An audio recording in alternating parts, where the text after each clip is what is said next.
It is one of the Navy's largest and most controversial ships, born from a commercial oil tanker design and labeled by critics as an easy target. Despite its immense size and vital mission, some say it is dangerously exposed in modern conflict. If the Navy knew the risks, why did they build it this way? The answer reveals a high-stakes gamble that few outside the Pentagon truly understand. The phrase easy target has followed expeditionary sea bases since their earliest days, surfacing in defense circles, op-eds, and heated debates in Washington. Critics point to their massive size, stretching nearly the length of 3 football fields, and their slow, steady pace, which rarely exceeds 15 knots. In a world where satellites sweep the oceans and radar tracks vessels across continents, a ship this large and this slow stands out. It is visible, predictable, and in the eyes of skeptics, exposed. Analysts raise alarms about the ship's defensive limitations. Unlike destroyers bristling with missile launchers and advanced radar, expeditionary sea bases carry only basic self-defense weapons, small-caliber machine guns, and little else. They lack armored hulls, compartmentalized interiors, and automated damage control systems that define true warships. Instead, the design borrows heavily from commercial oil tankers, prioritizing cost and cargo space over battlefield resilience. Public reports and think tank studies question how these ships would hold up under missile attack or drone swarm.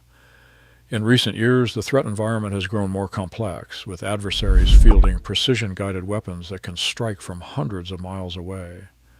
The expeditionary sea base silhouette, easy to spot and hard to miss, becomes a symbol for everything critics fear about deploying ships derived from commercial designs into contested waters.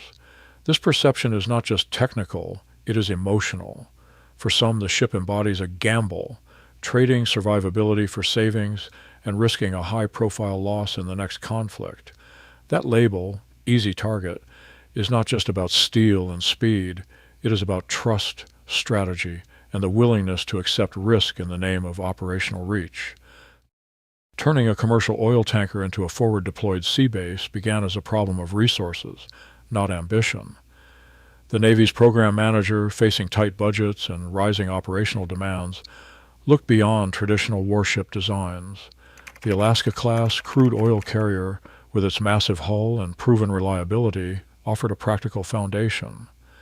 Shipyard engineers at General Dynamics NASSCO studied the Alaska-class lines, recognizing that its 785 feet length and wide beam could host both a sprawling flight deck and modular mission spaces.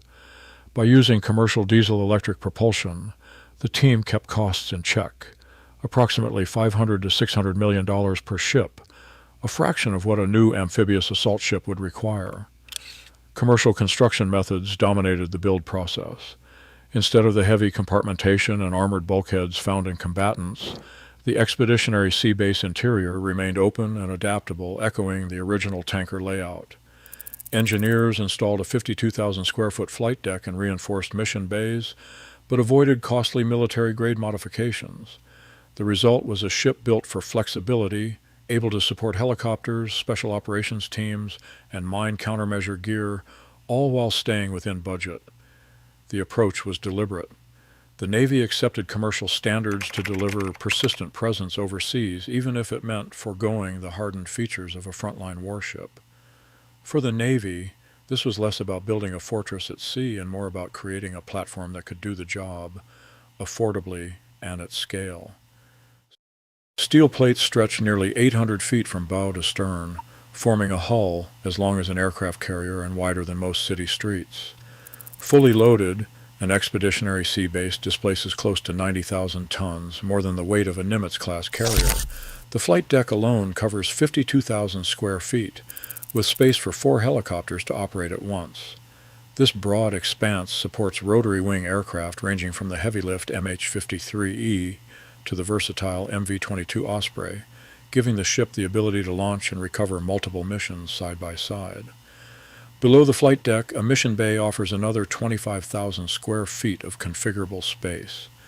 Containers can be swapped in and out for command centers, medical facilities, or special operations gear. The open architecture allows the ship to shift roles without returning to the shipyard, adapting to missions from mine countermeasures to disaster relief. That mission flexibility is intentional. Living quarters and workspaces accommodate around 250 embarked personnel. The ship is built for endurance, with berthing, messing, and workspaces designed to keep crews operational for months at a time. Nearly 500,000 gallons of fuel are stored in tanks below, powering the ship's engines and generators and refueling helicopters and smaller vessels at sea. Every dimension, length, displacement, deck area, personnel, fuel, reflects a platform engineered for persistence. It is not just a floating base, but a node for sustained operations, able to support aviation, logistics, and command functions far from shore. The scale and flexibility are deliberate, offering a kind of staying power that few other ships can match. USS Lewis B. 𝗚𝘃𝗆's journey began not with fanfare, but with a budget line and a pressing operational need. At a time when new amphibious ships were topping $2 billion apiece, 𝗚𝘃𝗆's price tag of between $500 million and $600 million stood out. The Navy's gamble was clear: build more ships for less, even if it meant accepting commercial standards over hardened warship features. That decision would soon face its first real test far from American shores. Commissioned in Bahrain in August 2017, 𝗚𝘃𝗆 became the first United States warship to receive its colors overseas. The choice of Bahrain was no accident. The region demanded constant mine countermeasures, aviation support, and logistics, missions that did not require a full arsenal, but did require a platform that could stay on station for months. 𝗚𝘃𝗆 replaced the aging USS 𝗡𝘃𝘆, stepping into a role that had become central to United States operations in the Persian Gulf. In the years that followed, 𝗚𝘃𝗆's record offered proof of concept. By 2020, the ship had supported operations involving 9 different types of aircraft and unmanned systems, working with both United States and coalition partners. More than 1,200 launches and recoveries were recorded during a single deployment. Each sortie, whether a heavy-lift helicopter for mine clearance or a tilt rotor for rapid resupply, reinforced the logic behind the Navy's investment. The numbers tell their own story. For a fraction of the cost of a traditional amphibious ship, 𝗚𝘃𝗆 delivered persistent presence and operational flexibility in a region where both are always in demand. The ship's commercial heritage did not limit its utility, it enabled it. In the calculus of modern naval operations, the trade-off paid dividends not in armor, but in sustained, adaptable performance. A ship the size of an expeditionary sea base leaves a digital footprint that is almost impossible to hide. Satellites sweep the Red Sea and the Gulf of Aden, tracking vessels as they crawl along at 15 knots. Synthetic aperture radar, commercial imaging, and unmanned aerial systems feed a constant stream of data to anyone with access, state actors and non-state groups alike. In this environment, a ship's slow, predictable course becomes a liability. Analysts warn that a vessel's position can be triangulated in near real time, making it vulnerable to targeting by anti-ship missiles or explosive drones. The ESB defensive suite is limited to crew-served machine guns, offering little protection against modern threats that arrive at supersonic speeds or in coordinated swarms. In January 2024, Houthi sources claimed an attack on a large U.S. support ship in the region. U.S. officials quickly denied any successful strike, but the episode underscored the tension. In a contested zone, even rumors of an attack can fuel concerns about the risks these ships face. Protection for expeditionary sea bases relies on the company they keep. Navy doctrine calls for these ships to operate within task groups, shielded by destroyers, aircraft, and coalition partners. Escort vessels bring layered defense, radars scan the horizon, missile batteries stand ready, and air cover patrols overhead. In this framework, the expeditionary sea base is rarely left alone. Its vulnerability on paper is offset by the force that surrounds it, turning a so-called easy target into a well-guarded asset. Flexibility is built into the ship itself. The mission deck can be loaded with containerized modules, command centers, medical bays, or even advanced weapon systems. This modular design supports expeditionary advanced base operations, allowing the ship to adapt for logistics, aviation, or strike missions as needed. Survivability in practice comes from dispersing risk across the fleet and tailoring each deployment to the mission at hand. The Navy's strategy is not to harden a single ship, but to make the entire formation resilient, connected, and ready to respond. Today, as the Navy faces rising threats and shrinking budgets, the Expeditionary Sea Base stands as a calculated risk, delivering global reach at a fraction of traditional costs. In an era defined by trade-offs, vulnerability is not just a flaw, it is a deliberate choice. The real test will come when strategy meets reality. We are counting down the 10 most surprising facts about the largest expeditionary sea base ever constructed. From its civilian tanker origins to a flight deck longer than a football field, this platform redefines naval presence with size, endurance, and hidden capabilities you will not expect. What makes it one of the biggest yet least understood ships in the fleet? Let us start the countdown with number 10. In the 10th place, the biggest expeditionary sea base stands out for its sheer magnitude. Stretching nearly 785 feet from bow to stern and displacing around 78,000 tons when fully loaded, this ship rivals the size of Cold War-era aircraft carriers like the 𝗙𝗃𝗃𝗍 class. But unlike traditional warships, its vast scale is not about mounting heavy weapons or launching fighter jets. Instead, the enormous footprint is dedicated to endurance, providing space for months' worth of supplies, aviation operations, and mission modules. This makes it one of the largest platforms in the U.S. Navy, built for presence and persistence rather than firepower. Number 9. The biggest expeditionary sea base didn't start out as a warship at all. Its massive hull began life as an Alaska-class crude oil tanker, built by General Dynamics NASSCO. By choosing a commercial tanker design, the Navy sidestepped the long timelines and high costs of a custom military build.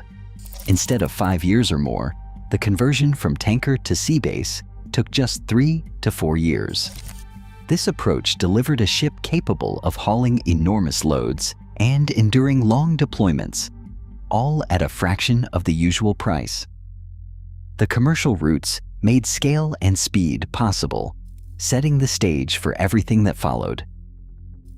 In 8th place, the flight deck of the biggest expeditionary sea base stretches 160 meters, over 525 feet, making it longer than an NFL football field. This vast deck is not just for show. It is engineered to handle 4 helicopters landing or taking off at once, whether they are heavy-lift MH-53s, nimble Seahawks, or tilt-rotor Ospreys. The multi-spot layout means helicopters can cycle in and out around the clock, supporting everything from mine countermeasures to special operations. With integrated hangar space tucked beneath, the ship becomes a non-stop aviation hub at sea, built for relentless rotary wing action, not fixed-wing jets. Number 7. The biggest expeditionary sea base is engineered for endurance. It can remain on station for 45 to 60 days without needing a port. This remarkable staying power comes from massive storage tanks that hold hundreds of thousands of gallons of fuel and water, along with extensive capacity for food, spare parts, and aviation supplies. The ship's design includes robust refrigeration and dry stores, plus flexible cargo spaces that can be reconfigured for different mission loads. When resupply is needed, underway replenishment systems allow the sea base to take on fuel and materials from support ships while still at sea, keeping operations continuous. This logistical backbone transforms raw size into a persistent forward presence, allowing the sea base to serve as a reliable hub in remote or contested waters where access to friendly ports cannot be counted on. Number 6. The crew model aboard the biggest expeditionary sea base defies expectations for a ship of its size. Instead of thousands of sailors, the core team is surprisingly small, typically around 50 civilian mariners from Military Sealift Command. These professionals handle navigation, engineering, and daily operations, keeping the ship running efficiently over long stretches at sea. When a mission ramps up, the ship's population grows as Navy personnel and specialized teams come aboard, often adding 200 or 300 more. This hybrid manning approach means fewer people are needed to sustain months-long deployments, dramatically reducing costs and fatigue.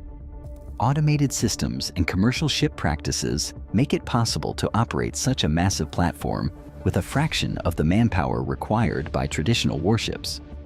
The result is a lean, flexible crew that turns endurance into a sustainable reality, keeping the sea base on station where it is needed most.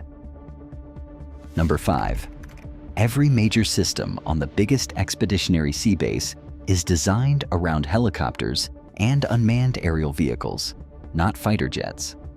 The flight deck supports simultaneous operations for heavy-lift MH-53E Sea Dragons, MH-60 Seahawks, and MV-22 Ospreys, making it a non-stop launch pad for missions such as mine countermeasures, logistics, and maritime surveillance. Aviation fuel systems are dedicated to JP-5, the lifeblood of rotary wing fleets, while maintenance spaces and hangars are tailored for quick turnaround and repairs. Below decks, a mission bay is configured to handle modular equipment and unmanned aerial vehicles, enabling rapid shifts between roles, whether deploying drones for reconnaissance or supporting special operations.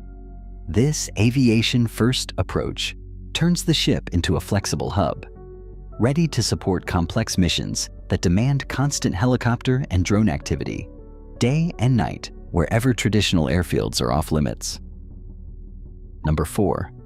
The biggest expeditionary sea base entered service in August 2017, but its story begins long before that. The concept first emerged in 2011 as the mobile landing platform, designed to bridge the gap between shrinking overseas bases and the growing need for forward presence in unstable regions. As global conflicts shifted into gray zones, where carriers seemed too aggressive and land bases were politically sensitive, the Navy reimagined the platform and redesignated it as an expeditionary sea base in 2015. It was commissioned in Bahrain, becoming the first of its kind to be formally recognized as a warship overseas, and marking a turning point in United States naval strategy.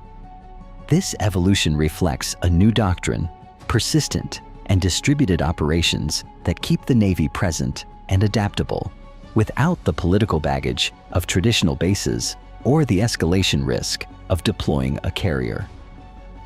Coming to the top 3, the biggest expeditionary sea base serves as a fully independent launch pad for special operations forces, no foreign bases required.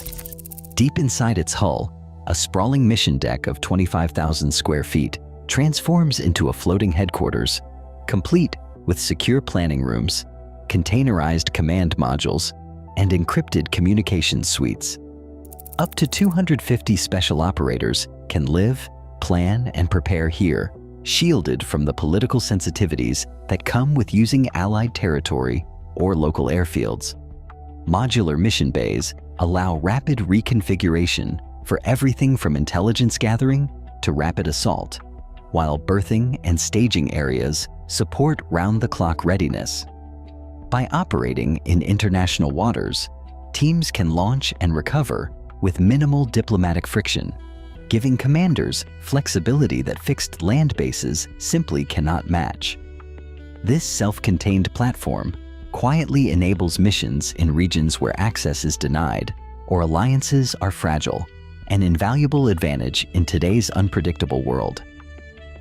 In second place, the biggest expeditionary sea base redefines what military value looks like by delivering massive capability at a fraction of the usual price. The construction cost for a single expeditionary sea base is $500 million to $700 million. That barely reaches 5% of what it takes to build a modern Ford-class aircraft carrier, which now exceeds $13 billion per ship. This is not just savings at the shipyard. Every aspect of the expeditionary sea base, from its civilian mariner crew to its commercial propulsion systems, cuts operating expenses for each day at sea. The Navy can keep this platform on station for months, supporting helicopters, special operations, and logistics without the staggering manpower or maintenance bills that come with traditional supercarriers.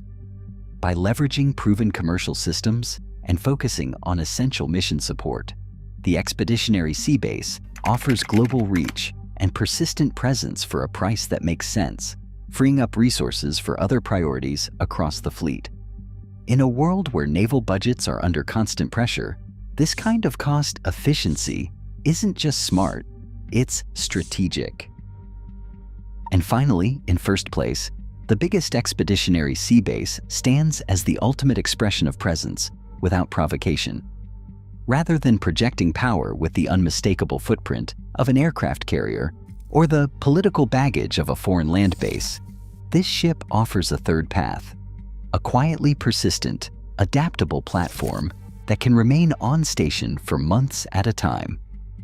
By rotating hulls and crews, the Navy achieves nearly year-round coverage in contested regions, ensuring a steady hand without triggering the alarms that come with more aggressive deployments. Experts call this gray zone deterrence, a strategy built around showing up, staying visible, and shaping events without escalating tensions. Recent deployments in the Persian Gulf and the South China Sea have demonstrated how the sea base signals resolve while avoiding the headlines and diplomatic fallout of traditional power projection. With its vast deck, modular mission spaces, and low-profile operations, the Expeditionary Sea Base quietly redefines what it means to be present at sea, delivering strategic influence not through firepower, but through endurance, flexibility, and restraint. Across all 10 facts, one pattern stands out. Naval power is shifting from sheer force to smart, persistent presence. These sea bases quietly bridge the gap between diplomacy and deterrence, proving that today's most strategic assets project influence, not intimidation. Endurance now outlasts escalation at sea.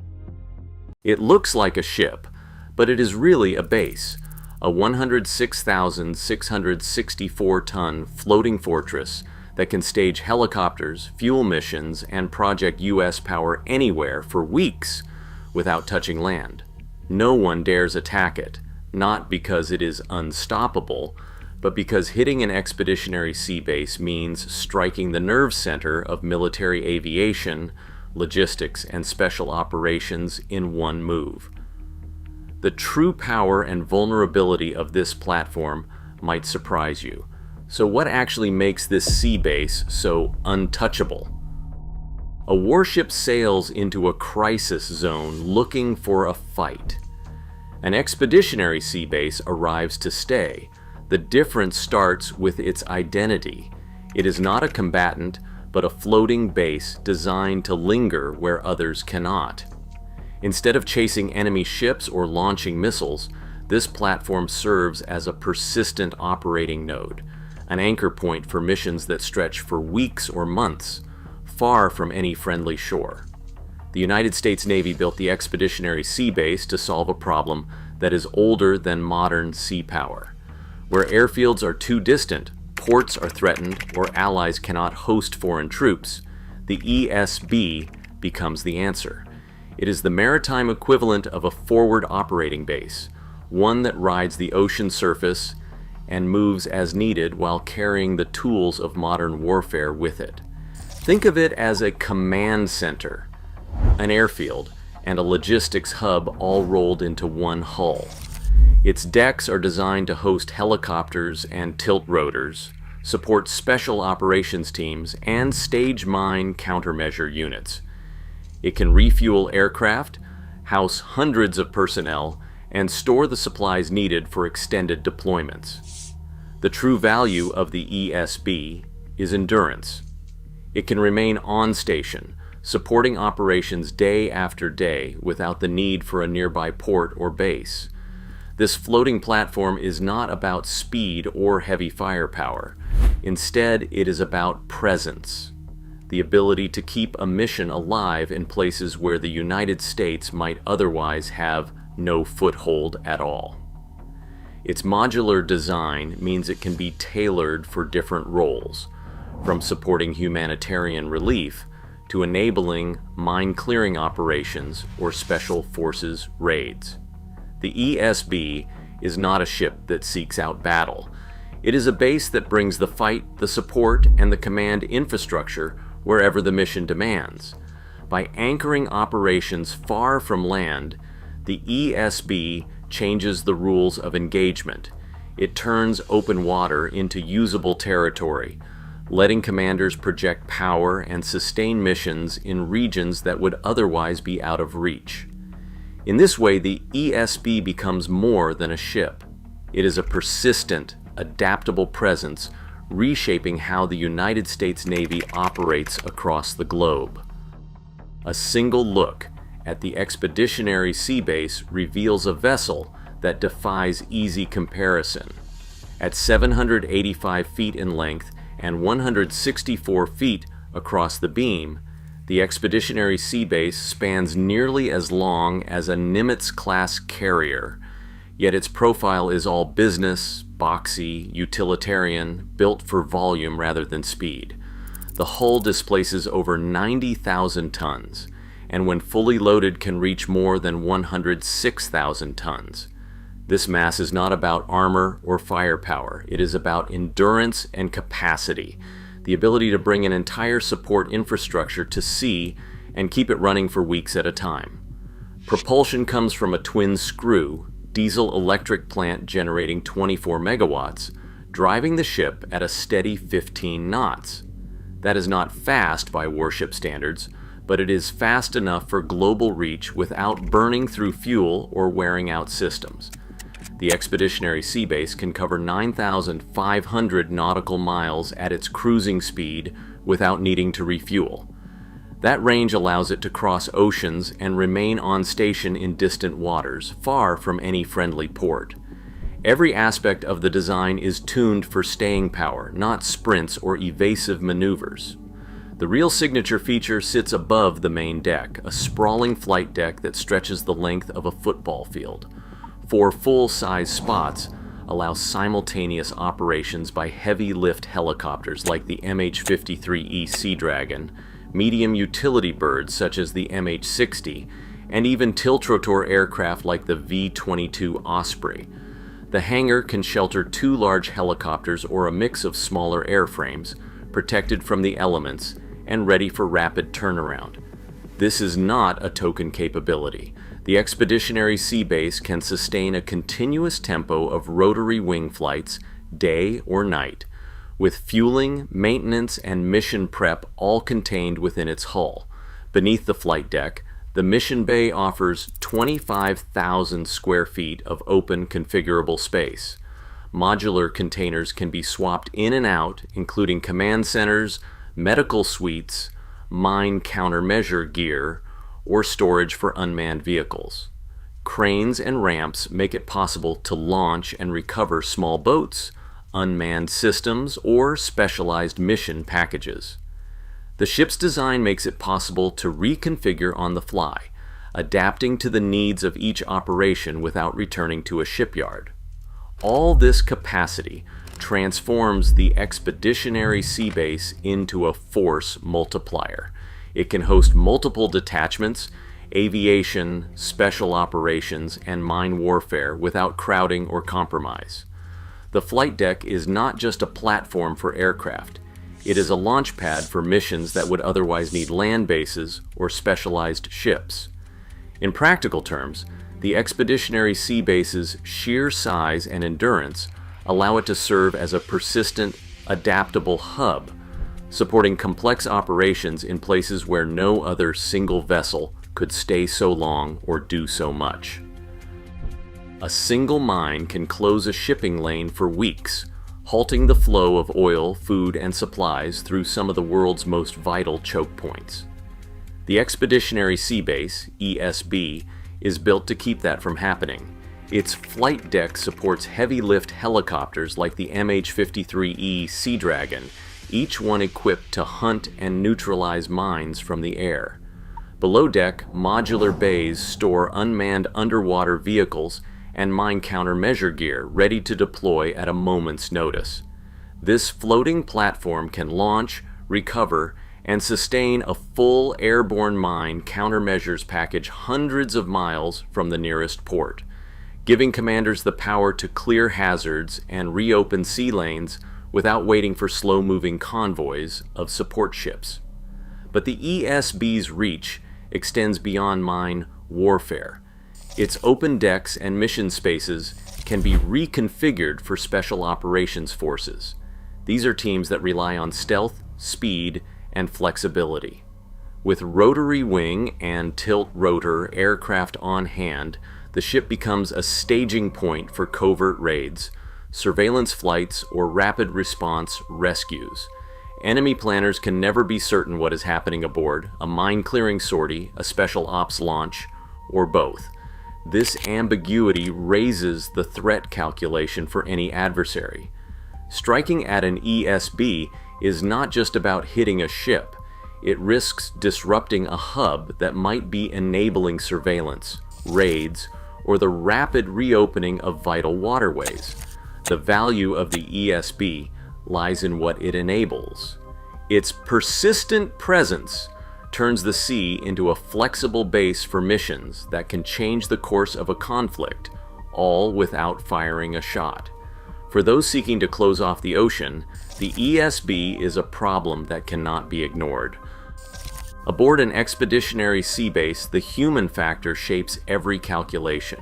The crew is a blend of 34 civilian mariners and about 250 military personnel, living and working side by side for months at a stretch. These are not just numbers on a roster. Civilian mariners run the ship's engines, keep the lights on, and handle navigation, while the military detachment manages flight operations, mission planning, and security. This mix creates a unique vulnerability. Any attack risks not just military lives, but civilian casualties, an outcome that carries political consequences far beyond the battlefield. Armed defense on the ESB is sparse by warship standards. Protection comes down to roughly a dozen 50 caliber machine guns mounted along the rails. These are meant for fending off small boats or drones, not repelling missiles or aircraft. There is no armored hull, no missile interceptors, and no rapid-fire close-in weapon system. The ESB's design accepts these limits, trading heavy defenses for more space and endurance. But the ship is rarely left to defend itself. Its real shield comes from the company it keeps. When deployed to high-threat areas, an expeditionary sea base travels with a protective screen, such as destroyers, cruisers, or even a carrier strike group. These escorts carry the radars, missiles, and guns needed to face modern threats.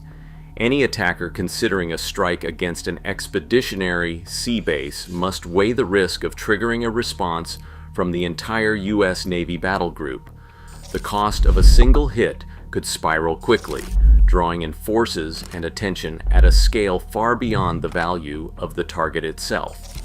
This layered protection, combined with the presence of civilians, turns the expeditionary sea base into a strategic tripwire. Harming it is not just a tactical move, it is a gamble with global repercussions. Right now, U.S. expeditionary sea bases quietly anchor global operations, too valuable and too connected to strike without risking rapid escalation. Their deterrent power is not just steel and systems, but the unpredictable consequences that follow. In today's tense seas, the real danger is what an attack might set in motion. A single ship the size of an aircraft carrier built from a commercial oil tanker hull can launch helicopters, drones, and special forces without ever docking at a foreign port. As military access grows more fragile worldwide, this floating base is changing naval strategy. Why are America's allies racing to copy this design, and what hidden risks come with rejecting traditional bases?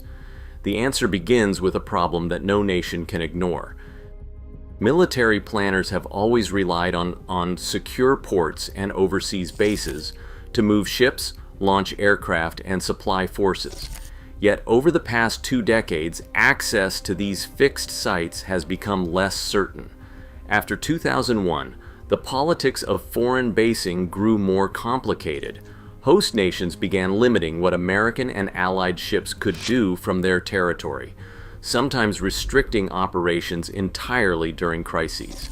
In regions like the Persian Gulf and the Red Sea, even long-standing agreements have come under pressure, leaving navies exposed to sudden shifts in local policy or outright denial of access. At the same time, the threat of mines, anti-ship missiles, and swarming small boats has made many coastal approaches dangerous, especially in contested waters where adversaries can close choke points or target ships gathering near shore. These realities have forced a new question. How can a navy deliver forces and supplies, launch helicopters or drones, and sustain operations if the next crisis shuts the door on every nearby port? The answer lies in building a base that floats, one that can move wherever it is needed, independent of any host nation's permission or political mood. The backbone of the Expeditionary Sea Base is a commercial hull, not a purpose-built warship. Each ESB starts life as an Alaska-class crude oil tanker, a design known for its reliability and sheer size. General Dynamics' 𝗚𝗂𝗶𝗃𝗆, the San Diego shipbuilder, takes these 785-foot, 90,000-ton vessels and transforms them into floating infrastructure.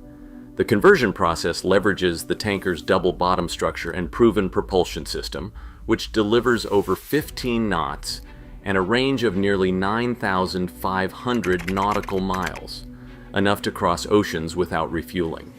By starting with a commercial platform, NASSCO avoids the cost and risk of designing a ship from scratch.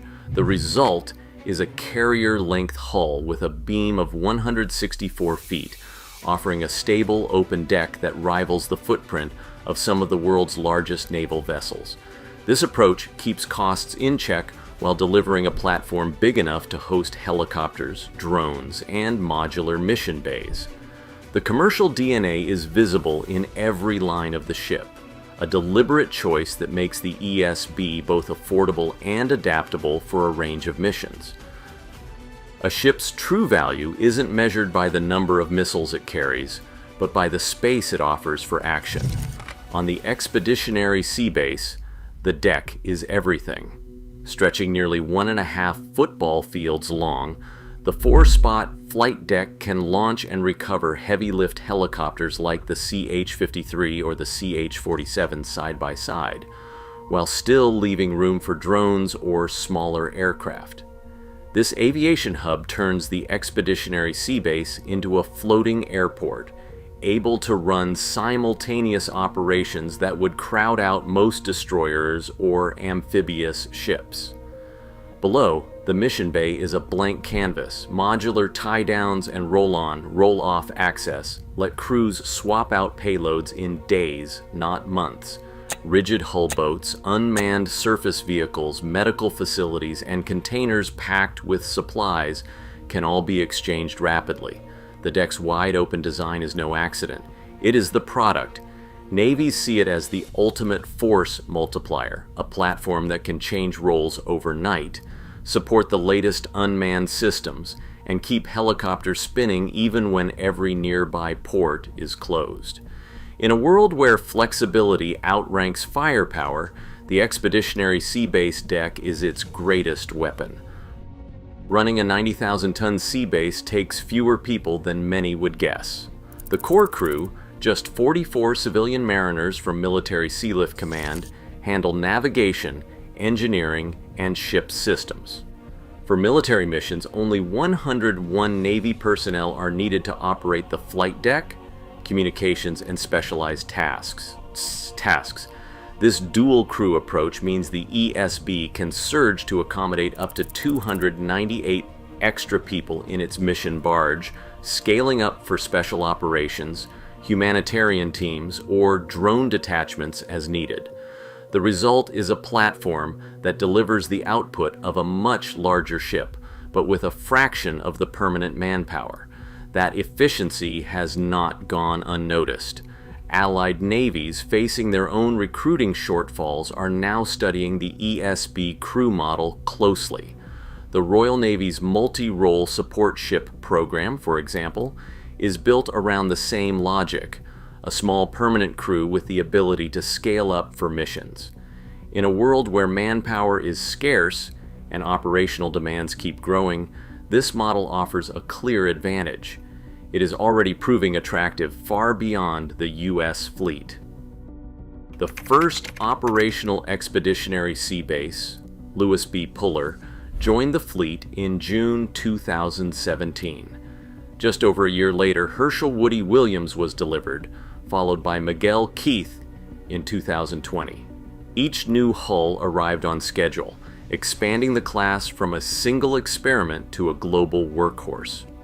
By 2024, 6 expeditionary sea bases had been delivered or were in the final stages of construction, with the John L. Canley, Robert E. Simonec, and Sergeant Matteo J. Cafferata Jr. all joining the roster.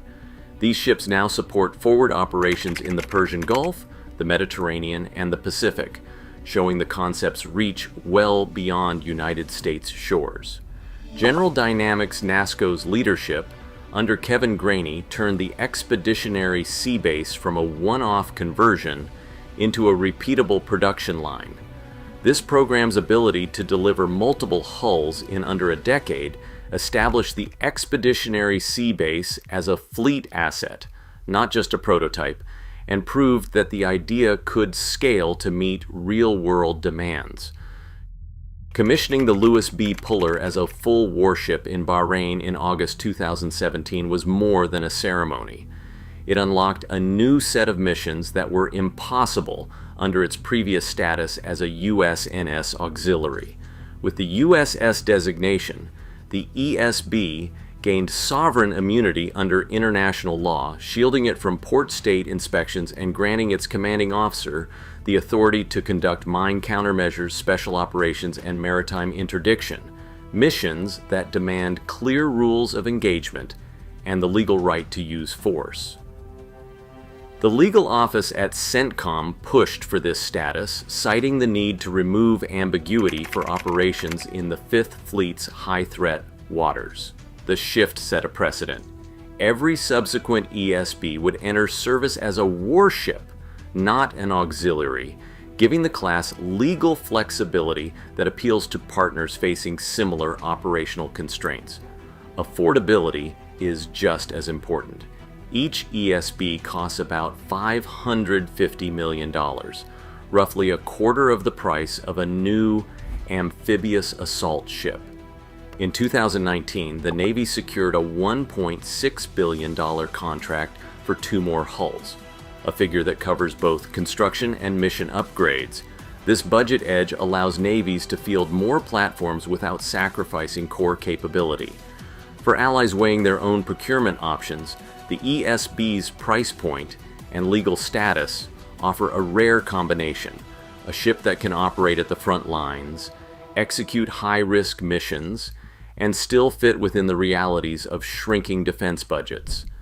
The result is a platform that isn't just affordable, it is legally empowered to act, making it a model for navies seeking both reach and restraint. Expeditionary sea bases are more than ships. They are the backbone of a network that stretches across the world's most contested waters. In the Persian Gulf, an expeditionary sea base can anchor just outside the reach of coastal missiles, serving as a launch point for helicopters, boats, and special operations teams.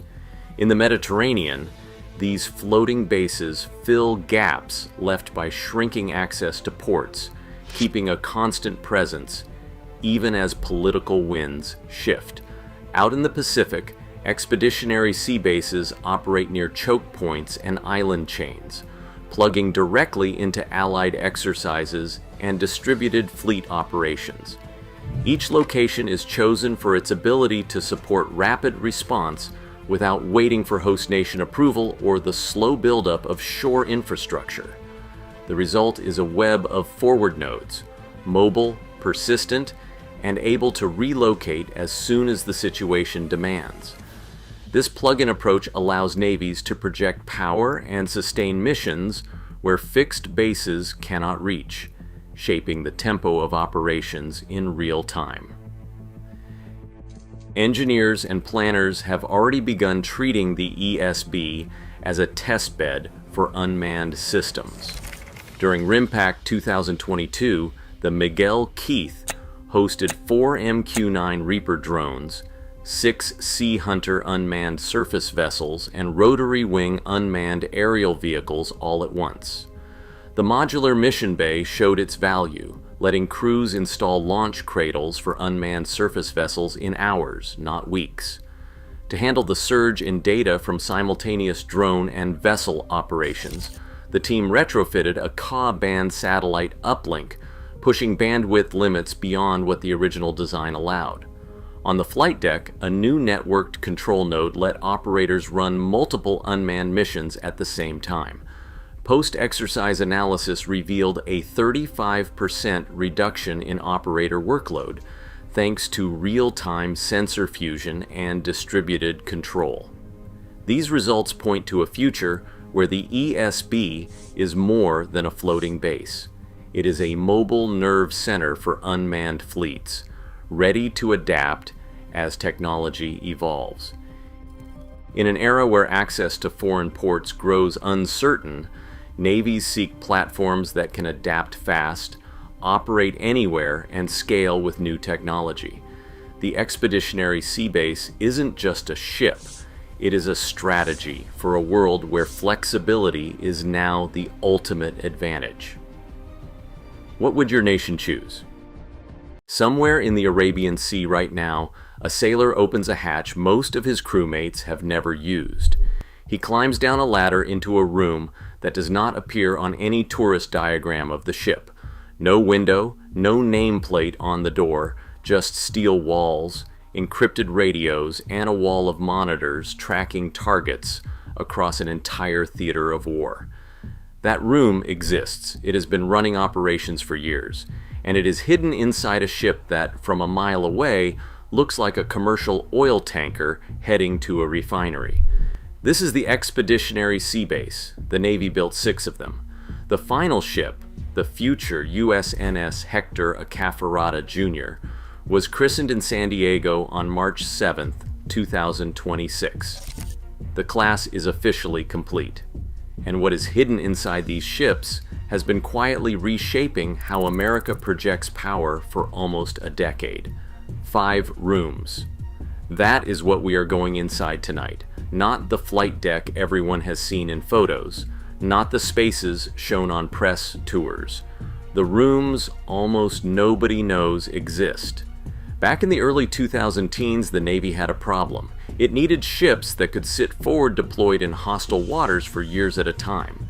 Ships that could launch helicopters, stage special operations forces, and clear mines without pulling a $13 billion aircraft carrier off another mission.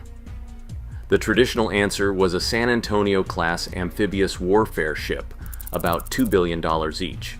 The Navy could not afford to buy enough of them, so someone had a different idea. Take a proven commercial design, build it in a fraction of the time, hide a warship inside the hull of a tanker. They chose the Alaska-class oil tanker. General Dynamics NASSCO in San Diego got the contract. They cut into the tanker hull, scooped out the middle, dropped in a cavernous mission deck, and built a 52,000 square foot flight deck on top.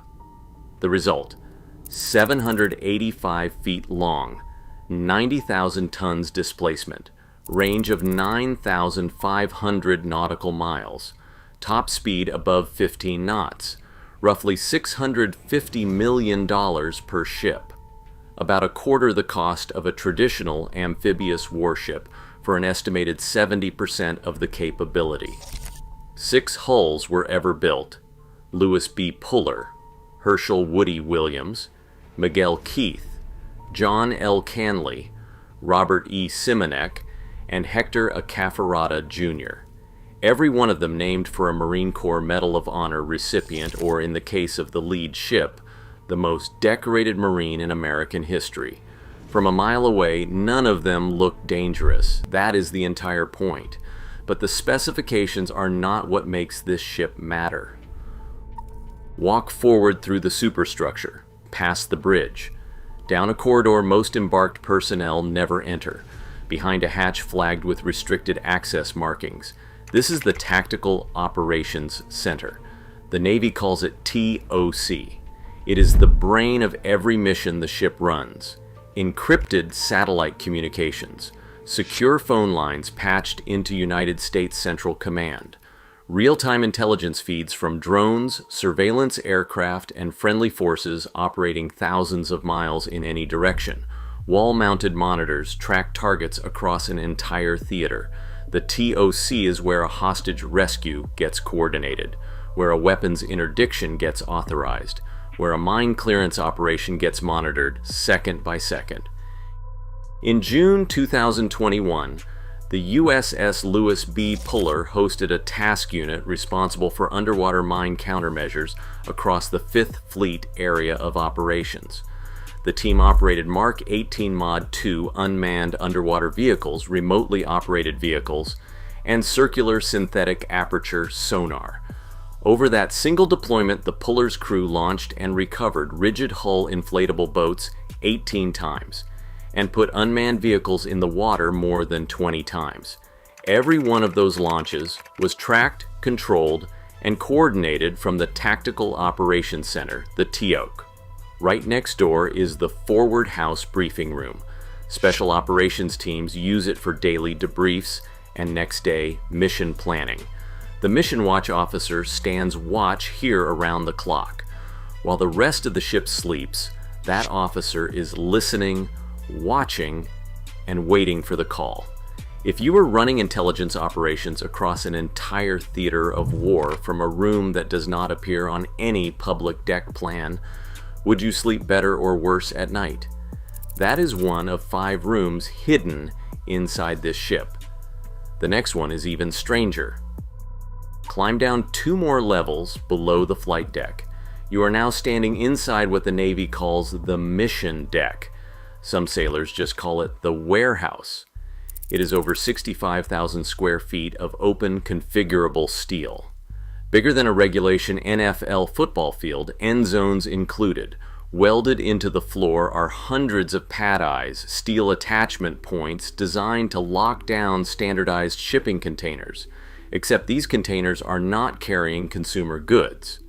Here is what has actually been brought aboard. A ScanEagle unmanned aerial vehicle launch pod, a complete expeditionary resuscitative surgical system, a portable Roll-2 medical capability with its own triage area, operating rooms, and storage for blood and surgical supplies was brought aboard in shipping containers. Decompression chambers for combat divers, mobile armories, office space for small detachments. One special operations team even brought their own gym in a CONEX box. Mounted on the mission deck are heavy cranes capable of lifting 11 metric tons in rough seas. They lower rigid hull inflatable boats, combat rubber raiding craft, unmanned underwater vehicles, and up to 4 Mark 105 minesweeping hydrofoil sleds straight into the water. Need a special operations staging base? Load those modules. Need a humanitarian aid distribution hub? Reconfigure overnight. One hull. Almost unlimited missions.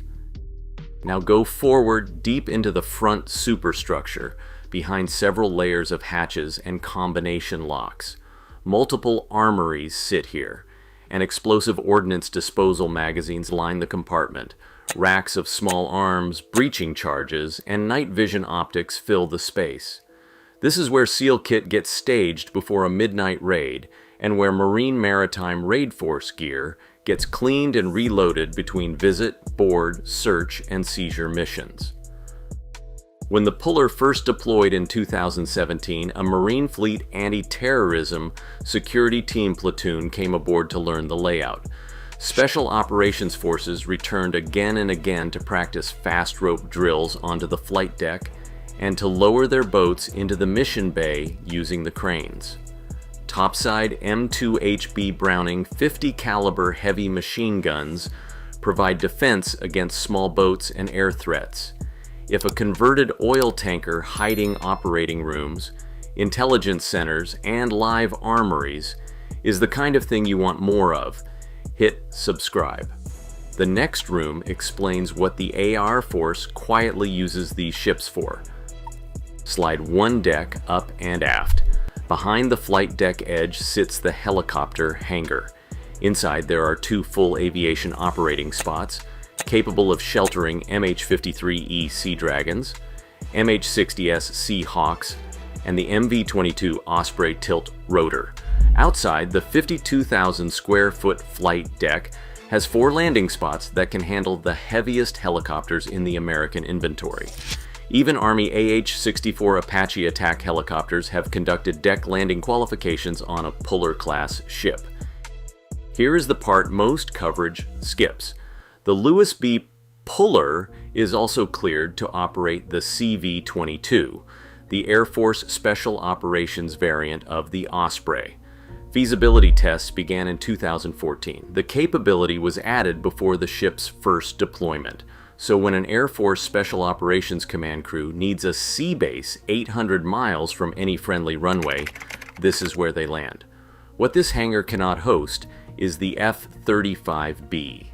Captain Henry Stevens, then head of the Strategic and Theater Sealift Program, said publicly back in 2014 that the F-35B's exhaust heat would damage the Expeditionary Sea Base flight deck. The most expensive fighter jet in American history cannot operate from this ship. To survive everything else, the 𝗚𝗃𝗆 is the first non-combatant ship in the Navy fitted with the N-30 class passive fire protection system, a hardened defense against fires and battle damage. The world's most expensive fighter jet cannot land here, but Air Force special operators in CV-22 aircraft can.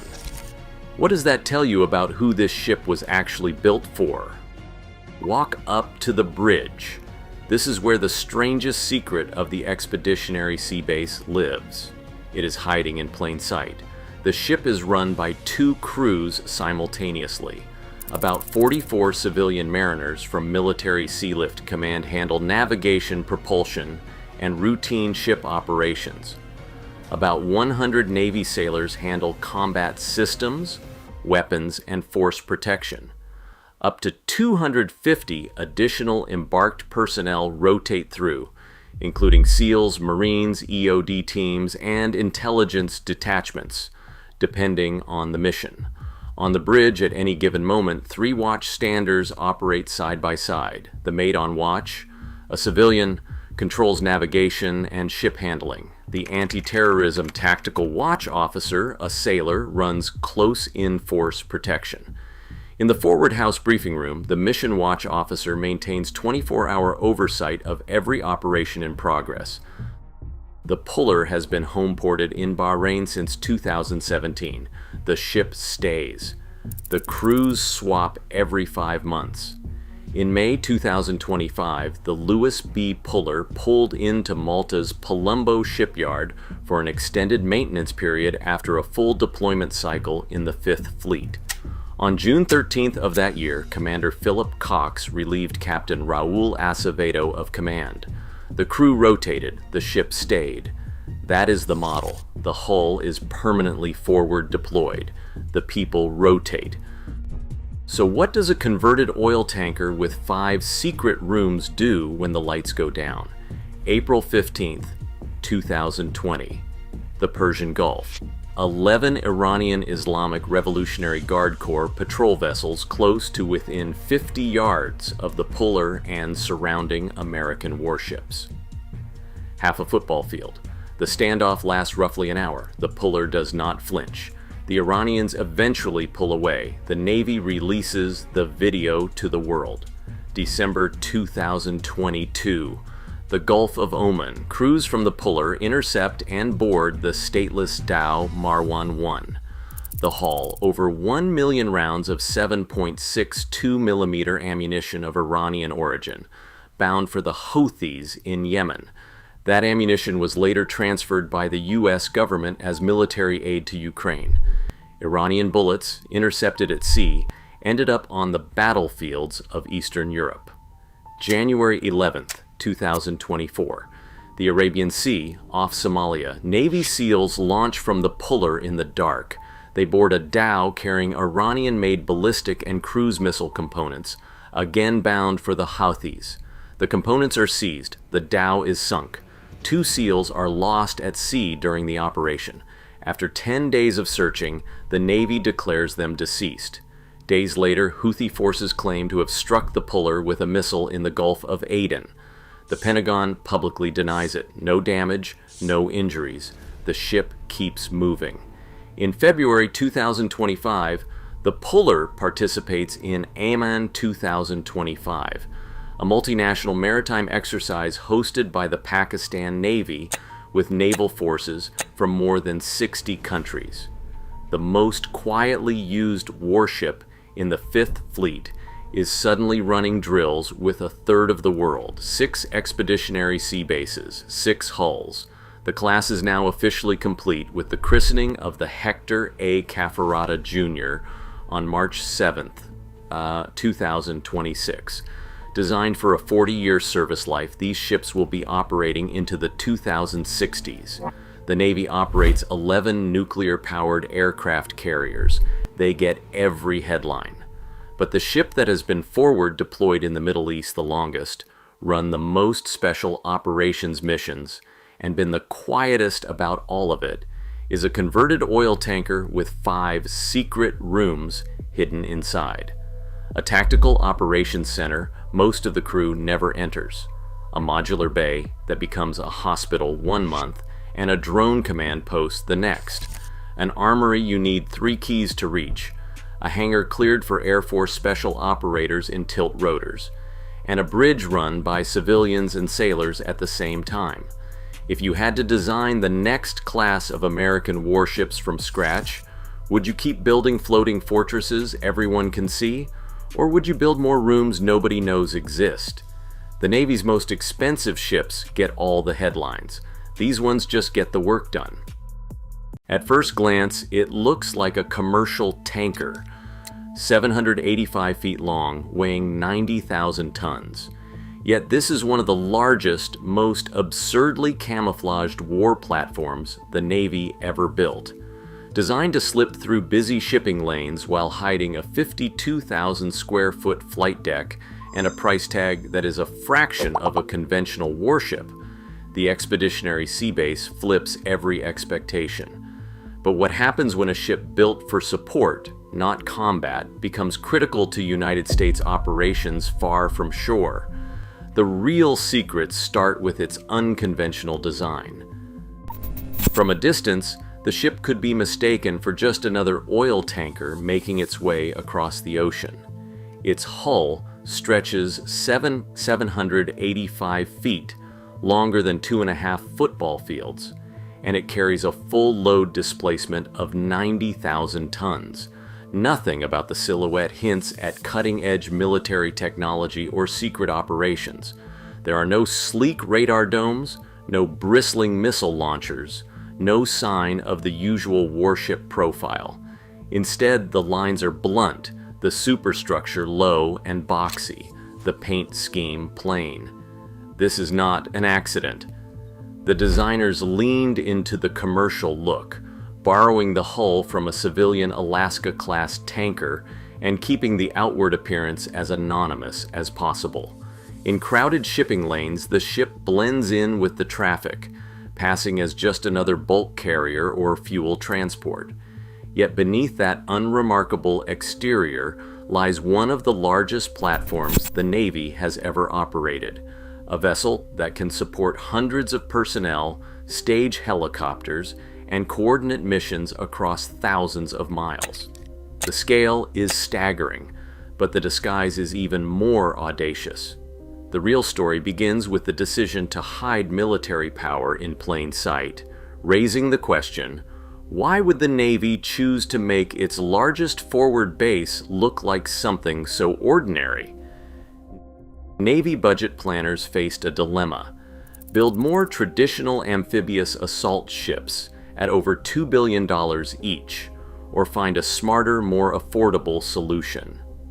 The answer came from an unexpected place: the commercial shipping world. By adapting the Alaska-class oil tanker hull, the Navy could field a massive forward base for about a quarter of the price. That commercial foundation did not just save money during construction. It also meant lower operating costs, easier maintenance, and the ability to use proven systems already common in civilian fleets. The trade-off delivered real value. These ships can travel up to 9,500 nautical miles on a single load of fuel, crossing entire oceans without stopping. Long endurance opens up options for deployment. Expeditionary sea bases can stay on station for months, supporting missions far from American shores. The cost advantage allowed the Navy to build a small fleet, instead of a handful of gold-plated flagships. Every dollar saved on the hull goes back into outfitting the ship for real missions, like aviation support and command operations, which would soon become its signature strengths. At the center of the ship's transformation from an anonymous tanker to an operational powerhouse is its flight deck. Spanning 52,000 square feet, this deck ranks among the largest in the entire U.S. Navy. The scale is hard to grasp until you see 4 helicopters or tilt rotors lined up, each with its own landing spot, ready for launch or recovery at the same time. This 4-seat spot configuration is not just for show. It means the ship can support a constant rhythm of takeoffs and landings, keeping aviation missions flowing without pause.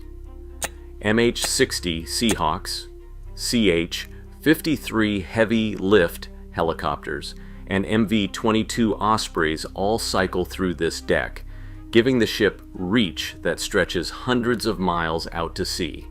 Below the flight line, a dedicated hangar shelters aircraft for maintenance and rapid turnaround, while ordnance magazines and fuel stores keep operations going for days on end. Flight deck crews, Navy sailors, and civilian mariners work around the clock, moving aircraft, loading supplies, and keeping the tempo high. This is not just a floating platform, it is an AIIR hub, capable of launching missions far from any land base, all from a ship that still looks, from a distance, like a simple commercial freighter. Each day on board an expeditionary sea base, the ship transforms into a floating nerve center for a range of missions that rarely make headlines, but are essential to modern naval operations. The ship's cavernous mission deck houses rigid hull inflatable boats, unmanned underwater vehicles, and mine countermeasure equipment, tools that allow crews to hunt and clear sea mines in contested waters. Above, the flight deck becomes a launch pad for helicopters and tilt rotors that support special operations teams. Up to 250 personnel can embark for these missions, bringing everything needed for rapid insertion, intelligence gathering, or recovery. The ship also acts as a command and control hub, with advanced communications gear linking commanders at sea to regional task forces and joint operations ashore. When unmanned systems need to be launched or recovered, the ship's flexible deck space and cranes handle the job, supporting surveillance or reconnaissance far from land. This blend of aviation staging, small boat operations, and command facilities means the ship can adapt to nearly any task short of direct combat, serving as a persistent platform for missions that demand flexibility and reach. Authority on board an expeditionary sea base is split in a way that is almost unheard of in the Navy. Most expeditionary sea bases operate under the USNS flag, making them part of the Military Sealift Command. That means the ship's daily running, including navigation, engineering, and logistics, is handled by 44 civilian mariners, many of whom have spent their careers on commercial vessels. Alongside them, a detachment of 101 Navy personnel takes charge of flight operations, mission planning, and security. The result is a hybrid crew with civilians and sailors living and working side by side, each group focused on its own area of expertise. This arrangement keeps costs down and draws on the best of both worlds: the reliability and efficiency of a merchant ship, combined with the operational punch of a military unit. But there are situations when that is not enough. In August 2017, the Navy commissioned the Lewis B as a fully commissioned USS warship. It was the first United States-built ship ever commissioned outside the United States. That move handed authority to a Navy commanding officer, allowing the ship to meet strict legal requirements for missions like mine countermeasures and special operations. The dual status model gives the Navy flexibility, letting an expeditionary sea base act as a civilian-run support ship or as a fully commissioned warship, depending on what the mission demands. In January 2024, an expeditionary sea base played a central role in a high-stakes operation in the Arabian Sea. Navy SEALs launched from the ship under the cover of darkness, targeting a vessel suspected of carrying illicit Iranian weapons components bound for Houthi forces in Yemen. The Expeditionary Sea Base served as the mission's floating headquarters, providing a launch pad for helicopters, a staging area for small boats, and a nerve center for intelligence coordination. Without a carrier strike group in the region, the ship's presence made the difference, enabling rapid insertion and extraction of special operations forces, real-time communication with regional commands, and on-scene command and control. The result was a successful interdiction. Iranian-made missile components and other material were seized before they could reach their destination. This operation demonstrated the payoff of the Expeditionary Sea Base's design, its ability to support complex, forward-deployed missions without the massive footprint or escalatory signal of a traditional carrier. But the mission also reignited debate about risk, as critics questioned whether such a large, lightly armed ship could survive in a contested environment. Defense analysts don't mince words when it comes to the Expeditionary Sea Base's vulnerabilities. At just over 15 knots, the ship is slow by modern naval standards, making it an easy radar target for anyone watching the sea lanes. Its defenses are minimal. There are no missile systems, no advanced close-in weapons systems, and only a handful of crew-served guns. The ship's massive size and boxy silhouette leave nowhere to hide if threats appear. Critics argue that in a high-threat environment, a vessel this large and lightly armed could be picked off before it has a chance to respond. Navy doctrine addresses these shortcomings by never sending an expeditionary sea base into harm's way alone. Instead, the ship relies on destroyers or frigates for protection, staying behind a shield of escorts and layered air defense. The trade-off is clear. Persistent presence and mission flexibility come at the price of survivability, and every deployment is a calculated risk. 6 expeditionary sea bases form the backbone of this new support fleet, with the final hulls arriving by 2025. While small in number, these ships are spread across critical regions, from the Middle East to the Pacific, offering a persistent presence that traditional warships struggle to match. Navy planners are already looking ahead, seeing the Expeditionary Sea Base as more than just a platform for helicopters and boats. The mission decks and open spaces are designed for modular upgrades. Future versions may host unmanned surface vessels, autonomous drones, or act as mobile command posts for distributed operations. This adaptability is drawing attention from both strategists and engineers, who see the Expeditionary Sea Base as a test bed for the Navy's next generation of flexible, networked operations. Instead of building bigger ships, the focus is shifting to smarter, more versatile platforms that can be reconfigured as threats and technology evolve. Right now, 6 expeditionary sea bases operate worldwide, blurring the line between civilian and military cost and capability.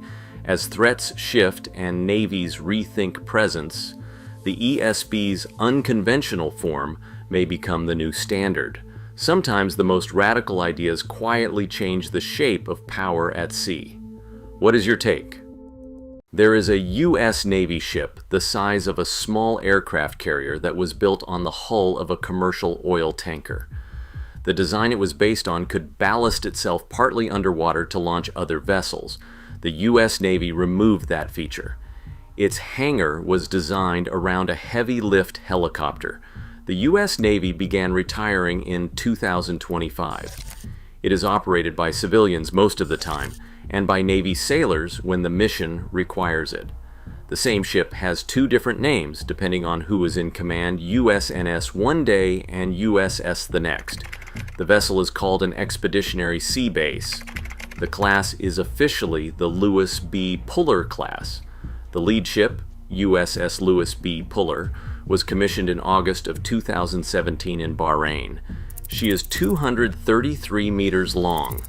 She displaces approximately 90,000 long tons fully loaded. She cost roughly $650 million to build. What do you think is the strangest engineering choice on a modern U.S. Navy warship? Drop your answer in the comments below. Your answer is probably already on this list. The Expeditionary Sea Base exists for one purpose: to be a floating forward base for U.S. military operations in international waters, far from any American territory. 4 ships are currently in active service. 2 more are under construction at General Dynamics NASSCO in San Diego, California. The most recent ship in the class, USS John L. Canley, was commissioned in February of 2024. This script is not about what these ships do, it is about how they are built. The engineering of the Lewis B. 𝗙𝗃𝗃 class is unlike any other major U.S. Navy warship in service today. The hull is not a Navy design. The construction process is not a Navy process. The crew is not a Navy crew most of the time. The aircraft the ship was built around is being phased out. The Expeditionary Sea Base hangar was built around a helicopter the U.S. Navy is retiring. The Expeditionary Sea Base has 𝗚𝗵𝗃𝗃𝗃 caliber machine gun stations and nothing else. The Expeditionary Sea Base has almost no armor at all. Most assume warships are bristling with weapons or heavily armored or built in Navy yards around current aircraft. Those assumptions do not apply here. 4 engineering choices on this ship would not pass review on any other major U.S. Navy warship. The reasons each one was approved are stranger than the choices themselves. The first strange engineering choice is in the hull itself. The Lewis B. 𝗙𝗃𝗃𝗃 class is not a clean sheet Navy warship design. The hull form is based on the Alaska-class crude oil tanker, originally built by NASSCO in San Diego during the early 2000s for transporting crude oil from the North Slope of Alaska to West Coast refineries. 4 Alaska-class tankers were built for commercial service: the Alaskan Frontier, the Alaskan Explorer, the Alaskan Navigator, and the Alaskan Legend. Each had a deadweight tonnage of approximately 185,000 tons. Each was double-hulled, as mandated by the Oil Pollution Act of 1990. The tankers were ordered by BP for the Trans-Alaska Pipeline System. When the Navy needed a new platform for forward expeditionary operations, NASSCO took the same Alaska-class hull form, modified the internal structure, and adapted it for military use. Above the modified hull, NASSCO built what one U.S. Naval Institute Proceedings author later described as a parking garage of mission deck space, topped by a 50,000 square foot flight deck. The advantages were practical. A Ford-class supercarrier costs approximately $13.3 billion to build. A Lewis B Puller-class ESB costs approximately $650 million. The Navy gets a ship comparable in displacement to a small aircraft carrier for roughly 1/20th the price. The trade-off is that the ESB is not built to fight. It carries minimal defensive armament. It has almost no armor. If a Lewis B Puller-class ship comes under serious attack, it depends on escort vessels for protection. The ship is built to be useful in low-intensity environments, not to survive a high-intensity fight. The second strange engineering choice is in the design lineage itself. The Lewis B Puller class is a direct derivative of the Mobile Landing Platform, known officially today as the Expeditionary Transfer Dock, or ESD. Two ESD vessels are currently in service, USS Montford Point and USS John Glenn. Both entered service in the early to mid-2010s, and both can do something genuinely unusual for a U.S. Navy ship. They can semi-submerge. The Mobile Landing Platform was engineered to ballast itself partly underwater.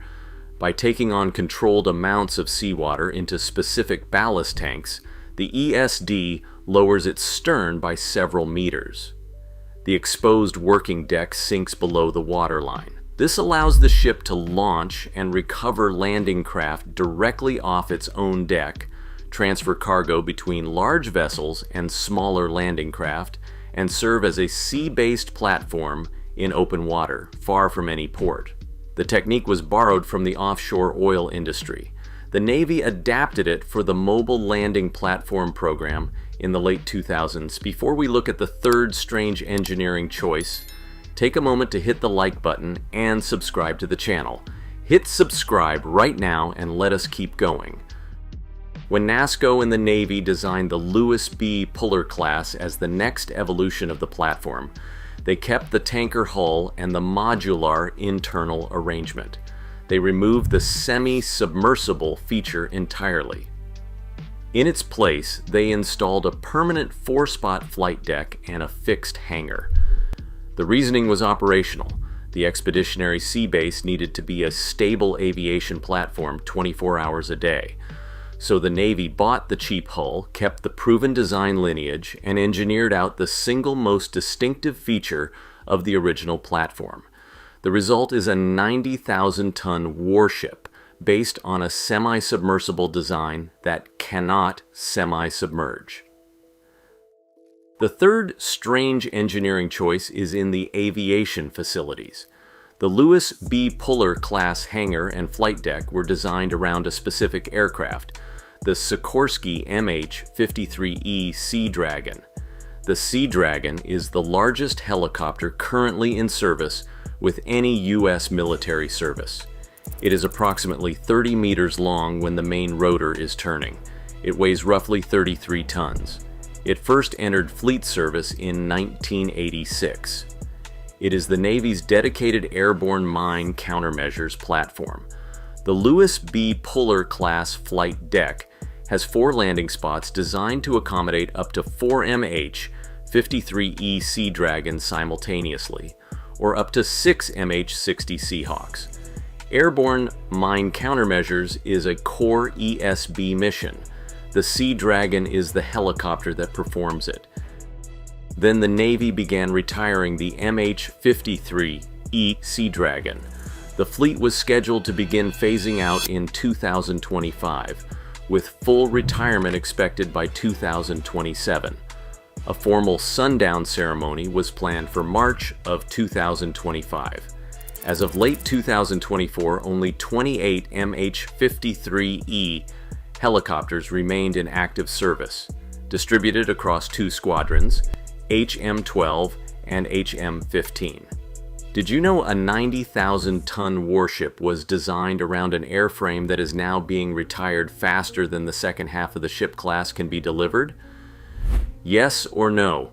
Tell us in the comments below. The Navy is transitioning airborne mine countermeasures to a mix of unmanned surface and underwater systems.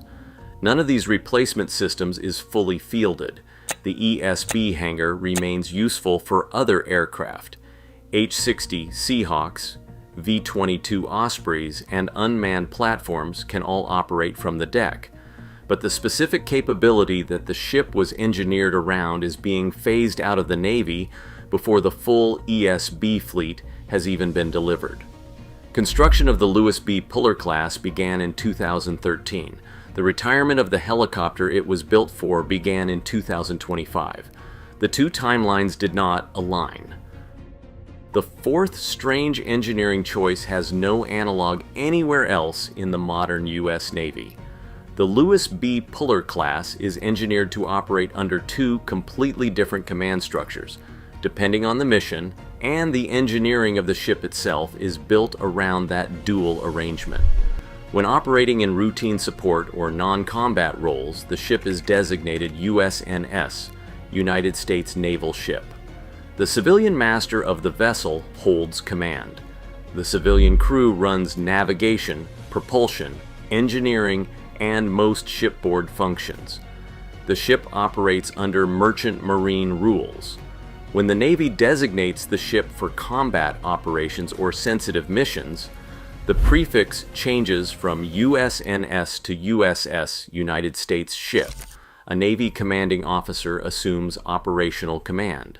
The civilian master either steps aside or continues to handle navigation and propulsion, while the Navy commander takes operational authority over the mission. USS Lewis B Puller was the first expeditionary sea base to receive this dual designation.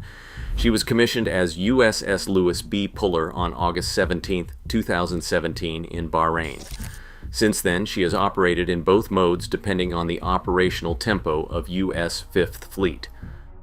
This is not a temporary arrangement. The dual command structure is built into how the ship was engineered. There are spaces aboard the vessel designed for Navy command and control. There are berthing areas for embarked Navy personnel separate from the civilian mariner quarters. There are communication systems configured for both military sealift command operations and combat zone command authority. The ship is engineered around the assumption that it will switch modes during its operational life. No other major U.S. Navy warship is built this way. Aircraft carriers, destroyers, submarines, and amphibious assault ships all have a single commanding officer and a single chain of command. The Lewis B Puller class has two by design written into the steel of the ship itself. And it works. The Lewis B Puller has been forward deployed continuously to the Persian Gulf since 2017, switching between USNS and USS modes depending on what 5th Fleet needs her to do. The other 3 ESBs in service follow the same model. 2 more under construction at NASSCO are being built the same way. No other Navy in the world operates anything quite like this. A hull based on a commercial oil tanker. A design lineage that includes semi-submersible capability the Navy deliberately removed. A hangar built around a helicopter that is now being retired. And a command structure that switches between civilian and military, with the ship itself engineered around the switch. 4 strange engineering choices, every one of them deliberate. The Lewis B Puller class is one of the most operationally important and least conventional warships in the modern United States Navy. None of these features would pass review on a destroyer, a carrier, or a submarine. On a Lewis B Puller class Expeditionary Sea Base, every one of them was approved by design. Which of these strange engineering choices surprises you the most? Tell us in the comments below. The civilian mariners who operate these ships, the Navy crews who take command when the mission requires it, and the engineers at NASSCO who designed a warship around the assumption that it would switch identities mid-deployment, all of them are part of the institutional decision to build a United States Navy vessel that does not look or operate like anything else in the fleet. the first Expeditionary Sea Base, was commissioned in 2017, the most recent in 2024. 2 more are under construction at NASSCO in San Diego right now. They will continue to do what they do, quietly, far from home, for as long as the Navy needs them. If this video gave you a new appreciation for what goes into one of the strangest engineering programs in modern United States Navy history, hit the like button right now and subscribe to the channel so you never miss what we cover next. We will see you in the next one. In March 2026, Defense Secretary 𝗙𝗃𝗃𝗃𝗃 reportedly approved an order that most outlets reduced to a single warship heading toward the Middle East. But this was no single ship deployment. It was a floating Marine sea base, roughly 2,200 Marines, stealth fighters, heavy lift aircraft, and a menu of response options no adversary can easily plan around. And the warship at its center was built to be something the Navy had never fielded before. News of the deployment broke early on March 14th, 2026. The first reports came not from the Pentagon, but from journalists citing unnamed U.S. officials.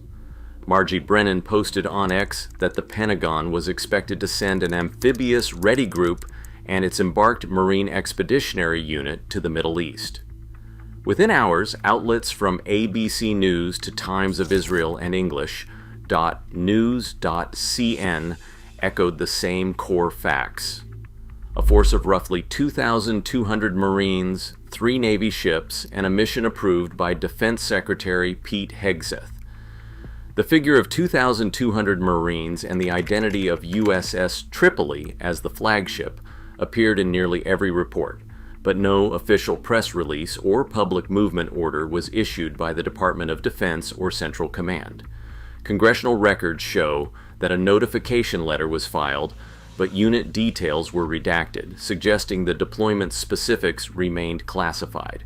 According to the Axios Dispatch and Wall and Company, 𝗃𝗃𝗃𝗃's approval came on March 13, 2026, following a Central Command request for a force larger and more flexible than a single destroyer, but faster to employ than a full carrier strike group.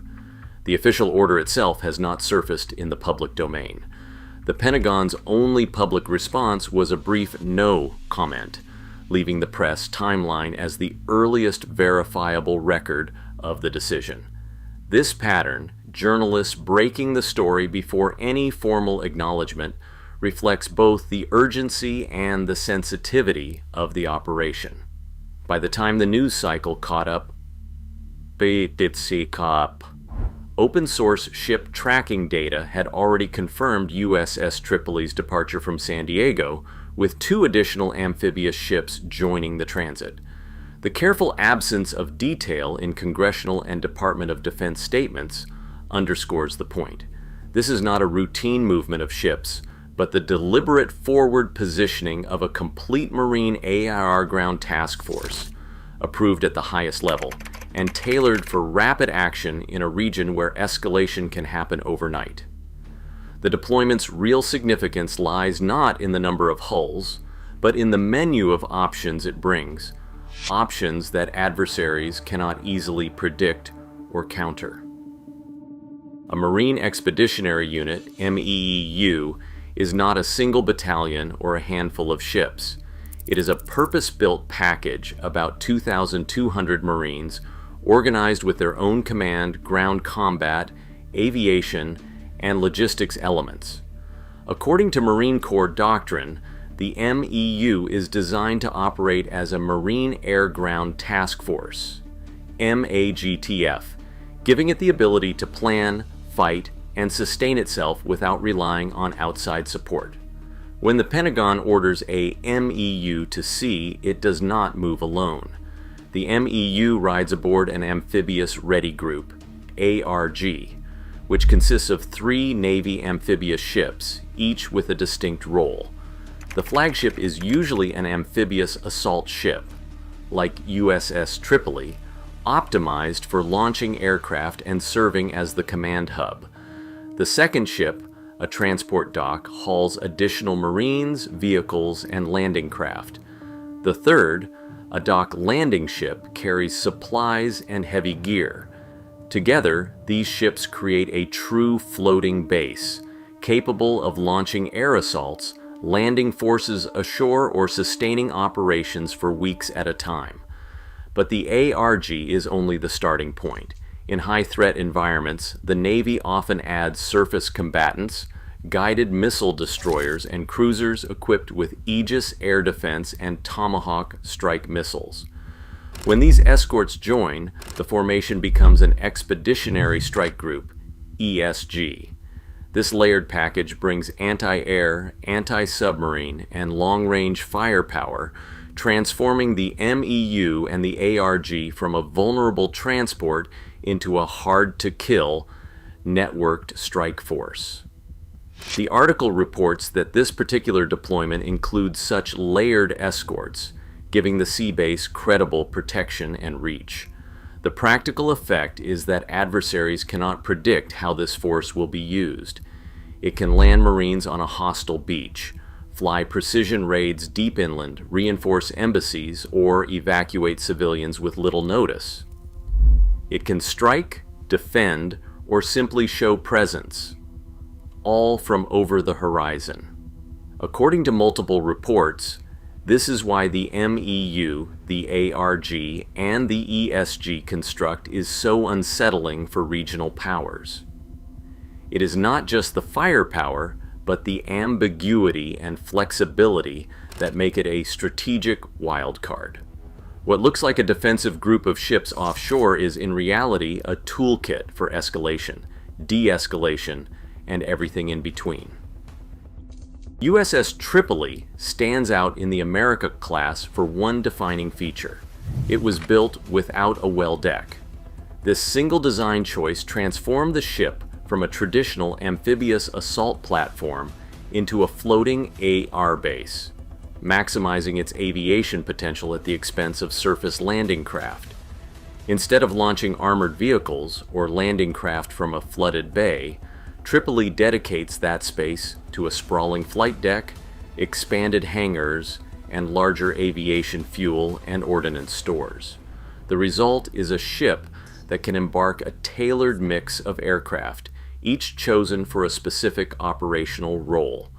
The core of 𝗙𝗵𝗃𝗃's air group centers on the F-35B Lightning II. These stealth fighters give the Marines the ability to strike targets deep inland, evade enemy radars, and provide real-time intelligence over hostile territory. Alongside them, MV-22B Ospreys offer long-range, high-speed transport for troops and equipment, bridging the gap between ship and shore in a matter of minutes. The 𝗚𝗃-53K King Stallion brings heavy lift capacity, moving artillery, vehicles, or supplies directly to the fight. For close support and attack, the AH-1Z Viper helicopters deliver precision firepower, while the UH-1Y Venom handles command, control, and rapid medevac. This aviation-heavy lineup means 𝗙𝗵𝗃𝗃 can project force far beyond the range of traditional amphibious operations.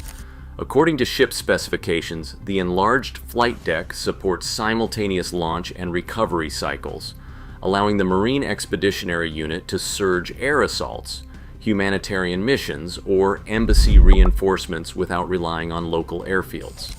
The absence of a well deck is a calculated trade.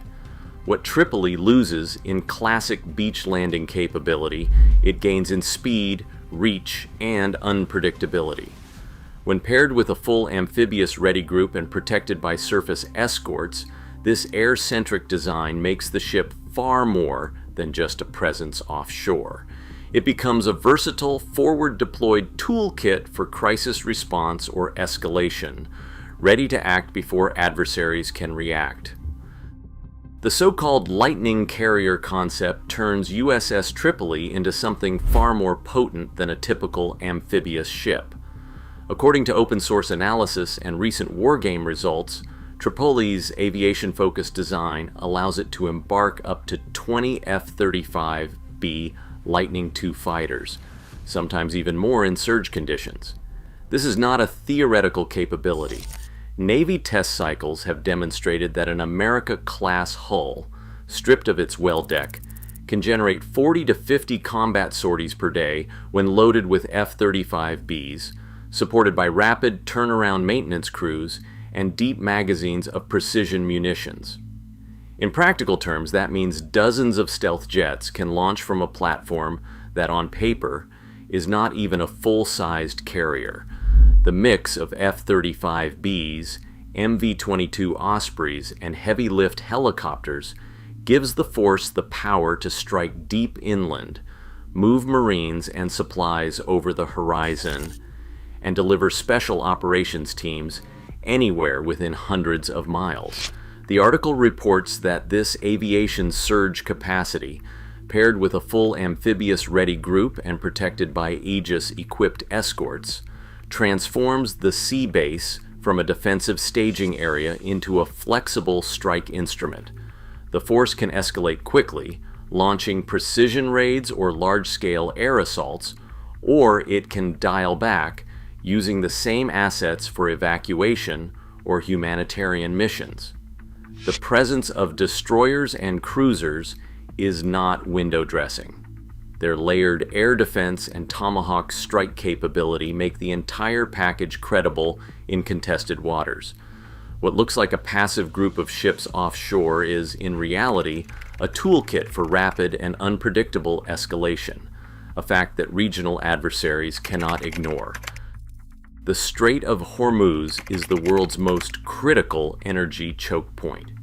Each day, nearly 1 in 5 barrels of oil traded globally, about 21 million barrels, passes through its narrow waters.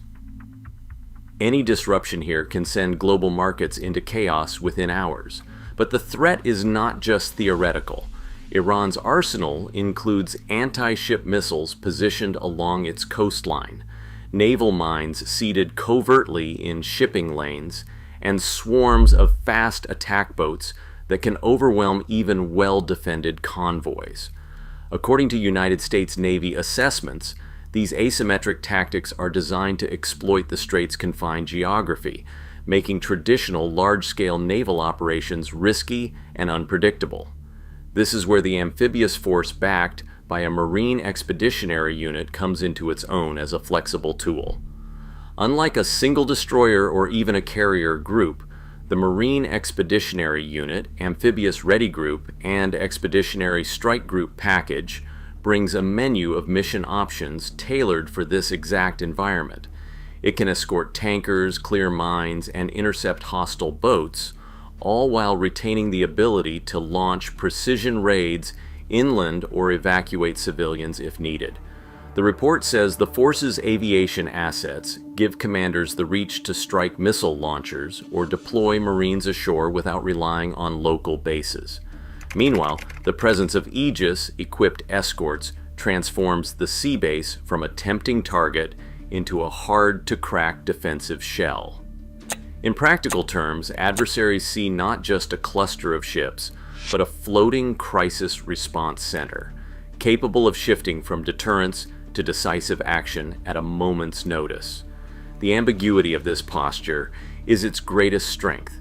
What looks like a defensive shield offshore is in reality a toolkit for escalation, de-escalation, and everything in between.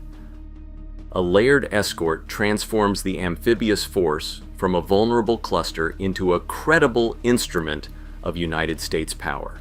According to open source analysis, the addition of Aegis-equipped destroyers and cruisers brings advanced air and missile defense into the mix. The Aegis system, using SM-2 and SM-6 interceptors, can track and engage incoming aircraft, drones, and even ballistic missiles, creating a protective shield that covers the entire formation. At the same time, Tomahawk land attack missiles stationed on these escorts give commanders the ability to strike targets hundreds of miles inland, including command centers, missile batteries, or hostile naval bases, without warning. This combination means the sea base is not just hard to hit, but can hit back across a wide area. The real power lies in the way these elements work together. Unified under a single command, the Marine Expeditionary Unit, the Amphibious Ready Group, and surface escorts form a networked team that can shift between missions almost instantly. One moment, the group protects merchant shipping. The next, it can launch a precision raid or provide air defense for Allied forces ashore. That flexibility is why the formation is more than the sum of its parts. According to defense analysts, adversaries must now weigh not just the risk of a direct clash, but the unpredictable ways the United States could escalate, de-escalate, or redirect its response, all from a force that appears, at first glance, to be simply standing guard offshore. What looks like a defensive presence offshore is, according to defense analysts, a flexible arsenal, able to project air power land marines or shift posture within hours. The real signal isn't firepower alone, but ambiguity. Deterrence now rides on the options this sea base keeps just out of sight.